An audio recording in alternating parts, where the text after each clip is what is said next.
ভাই ইন্ডিয়া এবং আফগানিস্তানের সিরিজ কিন্তু আবার 3 দিনে শেষ হয়ে গেছে গা। সে আফগানিস্তান যে নাকি টেস্ট প্লেইং এ 10 নম্বর নেশন, ইন্ডিয়া কি বড় কিছু প্রাপ্তি করছে এই টেস্ট সিরিজ থেকে? আমার মনে হয় কিচ্ছু না। বাট একটা পজিটিভ ফাইন্ডিং আছে, মানব সুতার as a left hand spin bowler হিসেবে কিন্তু ভালো বল করছে এবং টোটাল 7 উইকেট নিছে ফার্স্ট ইনিংস এবং সেকেন্ড ইনিংস মিলে। সে ফার্স্ট ইনিংসে আফগানিস্তানের যখন ব্যাট করতে আসে, সেকেন্ড আফগানিস্তানের ফার্স্ট ইনিংসে তখন 6 উইকেট পাইছে এবং ফোল ওয়ান করার পরে যখন আবার বল করছে তখন সে 1 উইকেট পেত, টোটাল 7 উইকেট। এখানে একটা পজিটিভ ফাইন্ডিংস। আর একটা পজিটিভ ফাইন্ডিংস, কে এল রাহুলের সেঞ্চুরি, শুভমান গিলের সেঞ্চুরি আছে ক্যাপ্টেন হিসেবে, এবং খুব দ্রুততম যে সেঞ্চুরিটা কম ম্যাচ খেলে সেটা এটাও কিন্তু সে করছে। তাছাড়া ওয়াশিংটন সুন্দর কিন্তু ওভারঅল অলরাউন্ডার ভালো পারফরমেন্স করছে, 50 রান করছে এবং 5 উইকেট নিচ্ছে 2 ইনিংস মিলে সেটা। ওভারঅল আফগানিস্তানের মতো একটা উইক টিমের 3 দিনে হারানো ঠিক আছে, এটা অনেক আবার চলে। বাট ইন্ডিয়ার টেস্টের আসল পরীক্ষা কিন্তু এখনও বাকি আছে।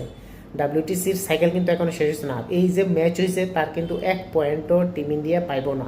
এটা কারণ আফগানিস্তান এই লিস্টের থেকে বাইরে, ডাব্লিউটিসির যে সাইকেল আছে সেখান থেকে কিন্তু আফগানিস্তান নাই, অর্থাৎ নিউট্রাল 9টা টিমই এই ডাব্লিউটিসির লিস্টের মধ্যে আছে।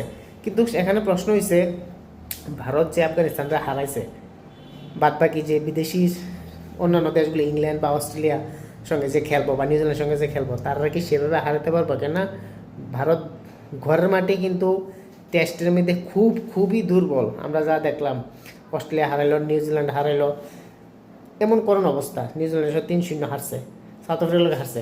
তো যাই হোক, ভারত বরাবরই কিন্তু টেস্ট ক্রিকেটের মধ্যে অনেক একটা দুর্বল টিম। জানি না কতটুকু রিকভার করতে পারে এখান থেকে গম্ভীর, বাট টি20 এবং ওয়ানডের তুলনায় কিন্তু যদি করি সেখানে কিন্তু অনেক স্ট্রং। তো দেখা যাক, আফগানিস্তানের লেগে একটা অনেক ব্যাপার, একটা লার্নিং একটা টেস্ট আসিল, যদিও তারা এমন কোনো কিছু ইমপ্রুভ করতে পারছে না। বাট ভারতের লেগে একটু হলেও পজিটিভ আছে, স্পেশালি ব্যাটারের দিক দিয়ে বা বোলারের দিক দিয়ে।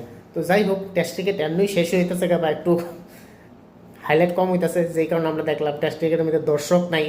আফগানিস্তান টিম বললে হয়তো দর্শক নাই, বাট এই টেস্ট ক্রিকেটটা যদি আমরা ইংল্যান্ড বা অস্ট্রেলিয়ার মধ্যে দেখি, এখানে কিন্তু ইম্প্যাক্ট জ্যাম থাকে স্টেডিয়াম।